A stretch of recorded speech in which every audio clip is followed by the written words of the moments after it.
So 8.2b today. But it's been so long since we did 8.2a that I need to remind you sort of what happened in 8.2a. So what's happening now is I kind of changed the order of things from year to year and fit things in based on when breaks are and when it would be good to have a test, etc.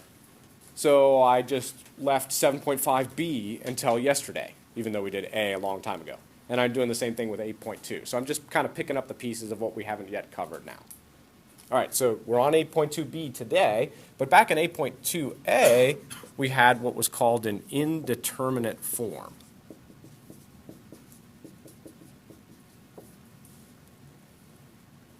So it's been a long time, but does anybody know what an indeterminate form is?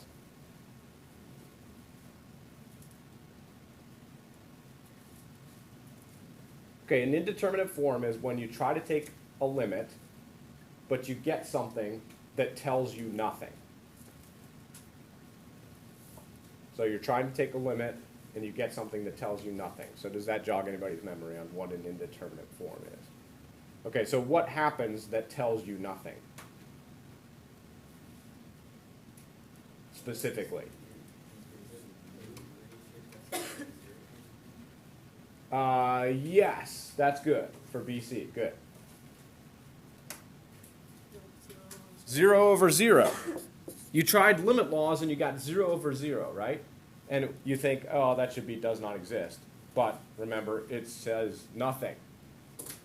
Just because this is what you get, that doesn't mean the limit doesn't exist. It means you do not know what the limit is. And the other indeterminate form that we talked about was infinity over infinity. Okay, now why were we happy, sort of, about these indeterminate forms? Yes, George? So you can just take the derivative of the top and the derivative of the bottom. Because then L'Hopital's rule applies, and you can just do the derivative of the top and the bottom separately and take the new limit, and that's the technique for these indeterminate forms. Okay, so now today we've got some new indeterminate forms, and these are called other indeterminate forms.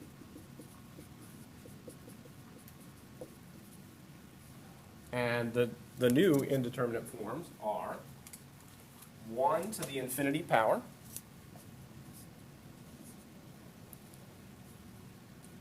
which it kind of seems like that should be 1, right? Because 1 to any power is 1, but this isn't a power, it's infinity.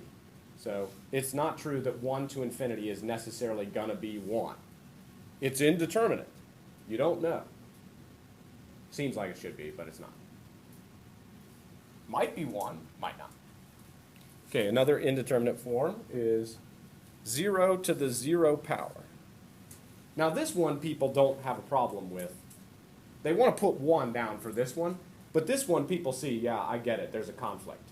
Because if you take 0 to a power, that should be 0, right? But if you take any number to the 0 power, that should be 1. So people really don't have a problem with knowing that this doesn't say anything.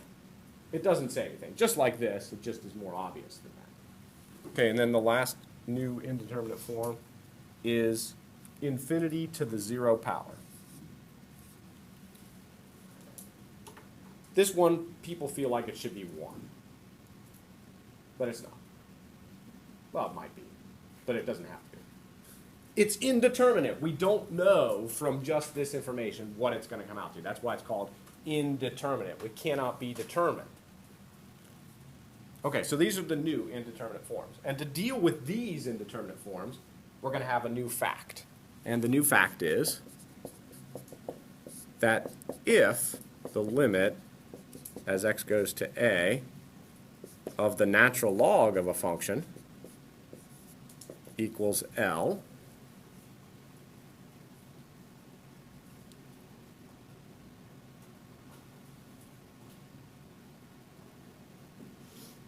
so you take the limit of the natural log of a function and you get a number. If that happens, then it turns out that the limit of the f of x is e to the L power.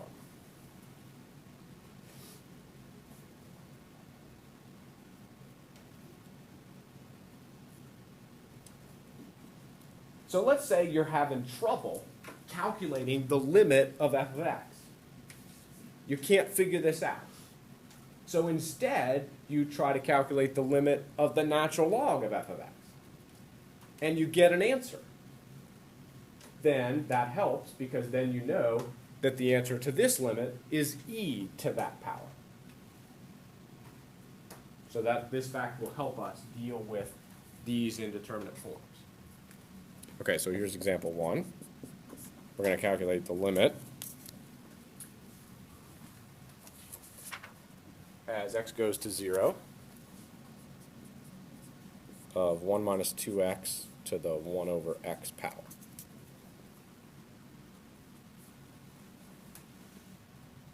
Good. Okay, so in your homework, the first part of the directions is going to say, find the indeterminate form. So in order to find the indeterminate form, what you do is you take the limit of just the power. So as x goes to 0, x is getting close to 0, right? If you take 1 divided by a really small number, that's going to get really big. Like 1 divided by 0.01, that's 100. Or 1 divided by 0.001, that's 1,000. So the limit of just this is infinity. So that means the power is infinity. And now we're going to separately take the limit of just the base. So when x goes to 0, that goes to 0, and 2 times something close to 0 is something close to 0. And 1 minus something close to 0 is something close to 1. So this limit by itself is 1.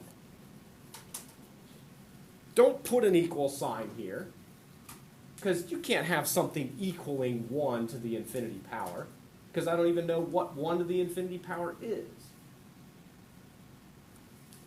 But this is the indeterminate form. This is just our way of saying, hey, we tried limit laws and we know nothing. Okay, so when you get this indeterminate form, what you try, we're having trouble calculating this limit. We're having trouble calculating the limit of f of x. So instead, we're going to calculate the limit of the natural log of f of x. And maybe that'll be easier.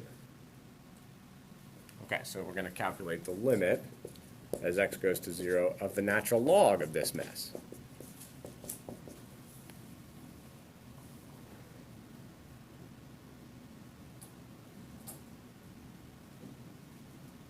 Why is that helpful in this problem? Because this 1 over x can be a multiplier in front then. That's the power of natural log. It turns a power into a multiplier.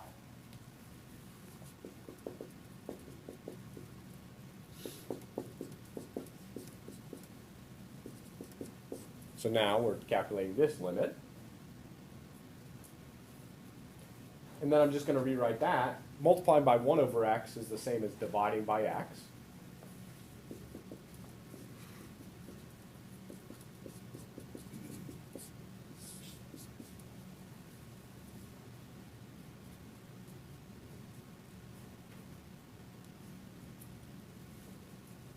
So now I'm going to try limit laws on this. So what does the limit of the bottom come out to? 0, right? Then the limit on the top is 1 minus 0, which is 1. And then essentially we're taking the natural log of something close to 1. So that says e to what power is 1?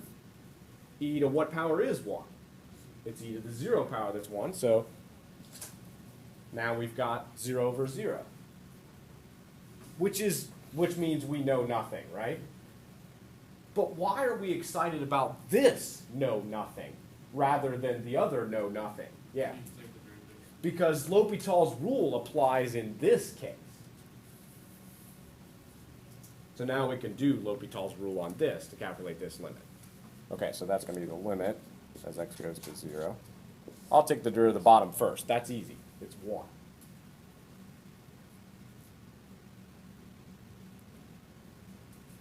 And then the derivative of the top is 1 over 1 minus 2x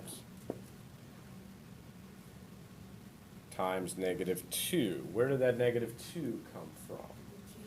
Chain rule, right? When I did the derivative of the top, natural log, it was the natural log of a mess, and the derivative of that mess was negative 2. Okay, so this is the limit as x goes to 0 of negative 2 over 1 minus 2x.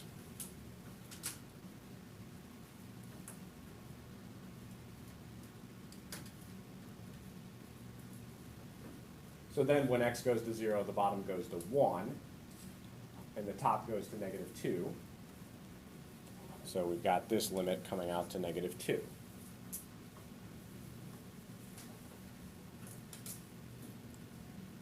Now, don't forget, we didn't take the limit of our f of x that we cared about. We're trying to calculate the limit of this f of x, right?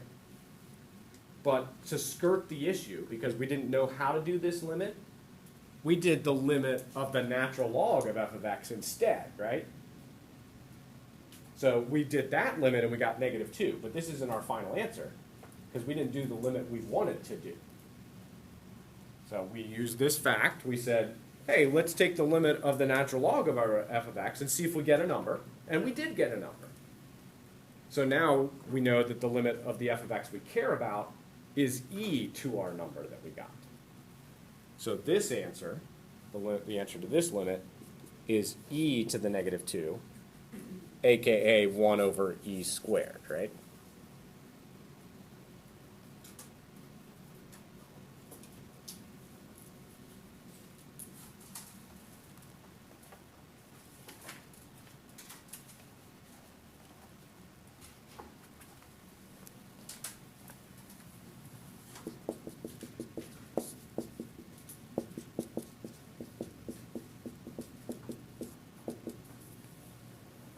Okay, so now we're going to try limit as x goes to 0 of sine of x to the x power.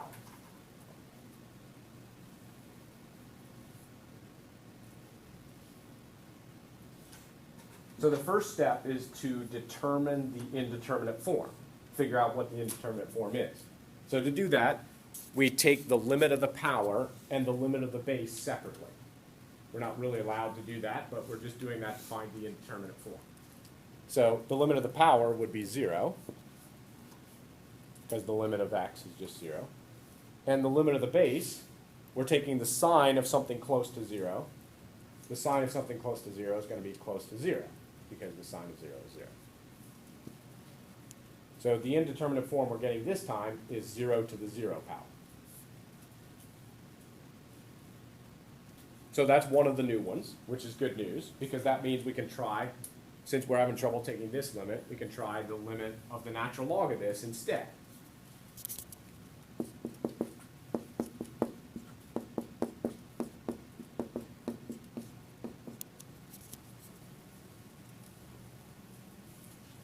And the reason that's convenient is because then that x comes out in front. So we've got the limit as x goes to 0 of x times the natural log of sine of x.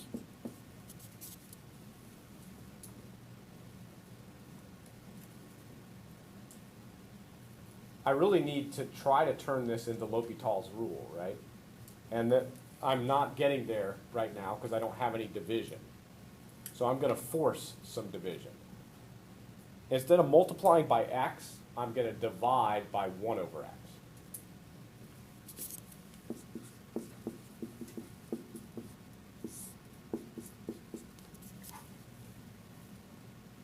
So that seems kind of, it is forced. But dividing by 1 over x is the same as timesing by x. Because if you flipped this, if you changed it to times and then flipped this, it would be times x.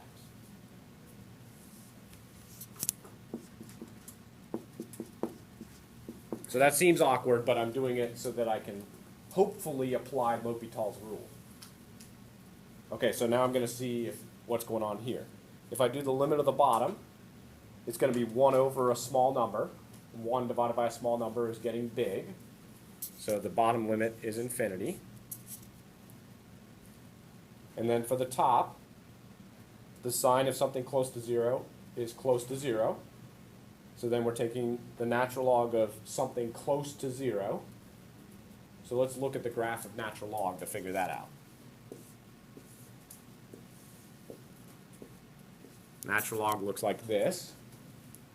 If you get close to 0, this goes way down, right? So that means the limit of the natural log as you get close to 0 is negative infinity. So now I'm getting basically infinity over infinity. Why is that good news? Because I can apply L'Hopital's rule to that. So this is just a reminder about L'Hopital's rule. L'Hopital's rule applies to 0 over 0 or infinity over infinity. So that's why I'm happy about this. Okay, so now I'm going to do my derivatives. So that's the limit as x goes to 0. The derivative of the natural log of the sine of x is 1 over the sine of x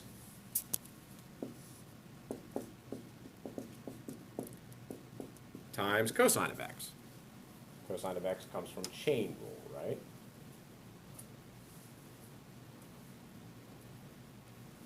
The derivative of the natural log of something is 1 over the something, but then times the derivative of the inside.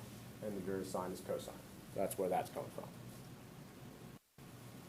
Okay, now for the derivative of the bottom, I'm going to think of this as x to the negative 1 power. And then the derivative is easy. It's negative x to the negative 2.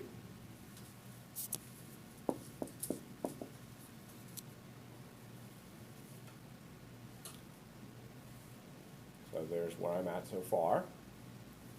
So I've got the limit as x goes to 0 of cosine over sine divided by negative 1 over x squared.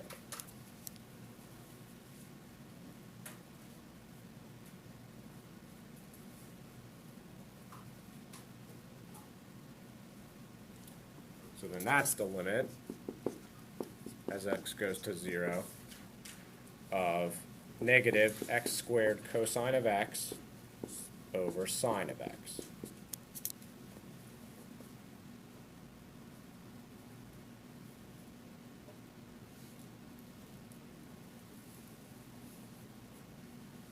I changed that to times and then flipped it, right?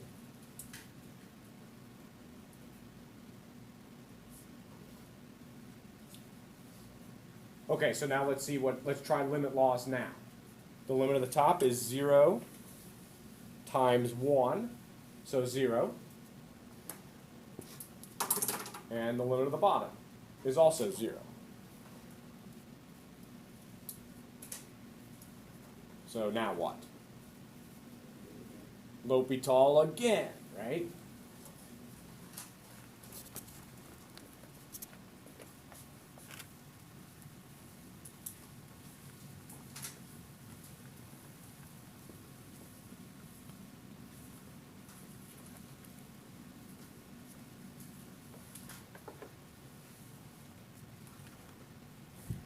Okay, so I got to take the derivative of the top. Derivative of the top is a little bit tricky because it's a product rule, right? So derivative of the first thing times regular second thing. Oops, regular second thing is cosine.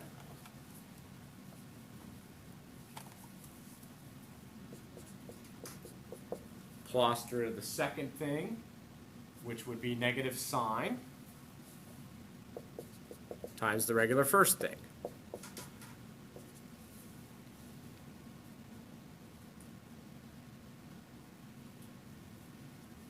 So there's the derivative of the top. And then L'Hopital's rule says I can take the derivative of the bottom separately. So that's cosine.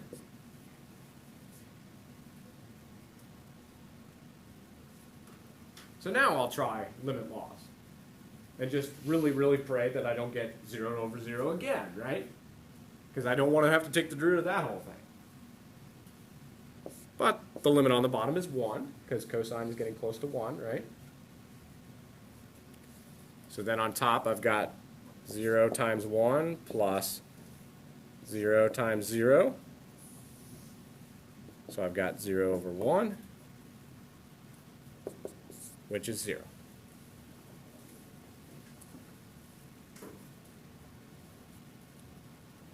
So that's my final answer, right? No, because I didn't calculate the limit of what I cared about, right? I took the limit of the natural log of what I cared about. So therefore, the limit that I care about, which is this one, is e to that power, which is 1.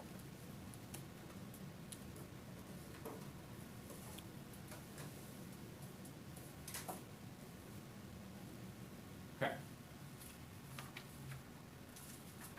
Last one is natural log of x to the 1 over x.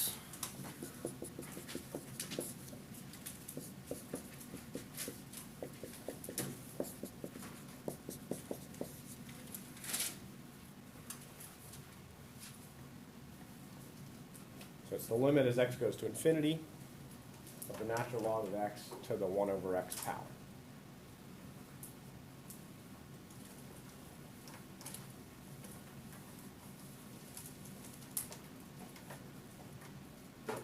Okay, so first I got to figure out the indeterminate form. So let's take the limit of the power first. 1 divided by a really big number is getting close to 0. Okay, now I got to take the limit of just the base separately.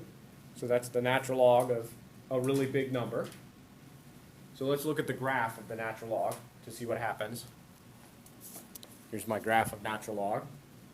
When x gets really big, this thing, well, what happens to this thing? Does it keep going up? It kind of looks like it doesn't, right? It kind of looks like it has a horizontal asymptote, but natural log doesn't have a horizontal asymptote. It keeps going up and up and up and up and up and up forever, although it's very slowly. Okay, so this, as you go way out here, this goes up forever, and so that limit is infinity. So we've got infinity to the 0 power as our indeterminate form. So instead of calculating this limit, we're going to calculate the natural log of this.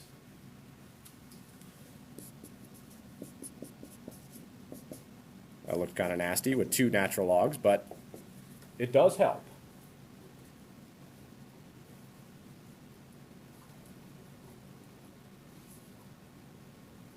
So you bring the 1 over x out front, right?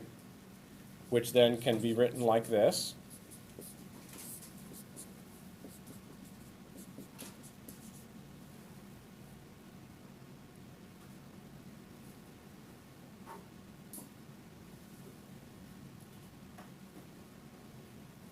So then certainly if we do limit laws, we get infinity on the bottom. That's easy to see. We just talked about the fact that when x gets big, natural log of x gets big. So that's going to get big. So then we're taking the natural log of a big number, which is big, but really, really slowly, right? This is getting big slowly, so then that's getting big even slower, but it's still getting big. So it's infinity. So why are we excited about infinity over infinity? Because now we can do L'Hopital's rule.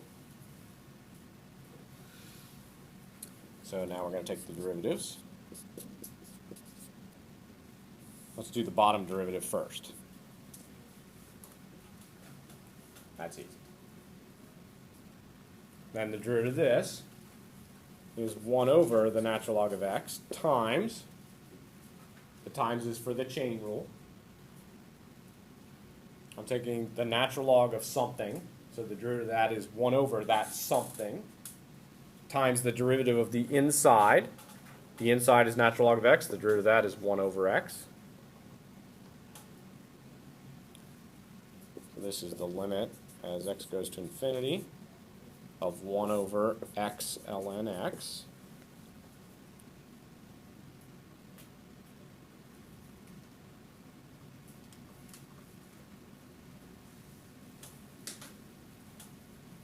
So we got 1 divided by a really big number, times another really big number.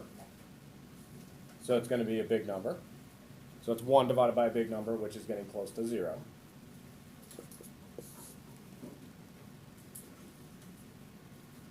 And then don't forget, that's not our final answer because we didn't calculate the limit we cared about. So therefore, the limit as x goes to infinity of the one we care about is e to the 0 power, which is 1.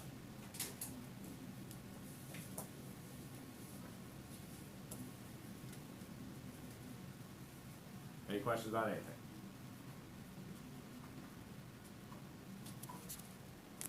Okay, you got some time, so at least write the homework down, maybe do one problem.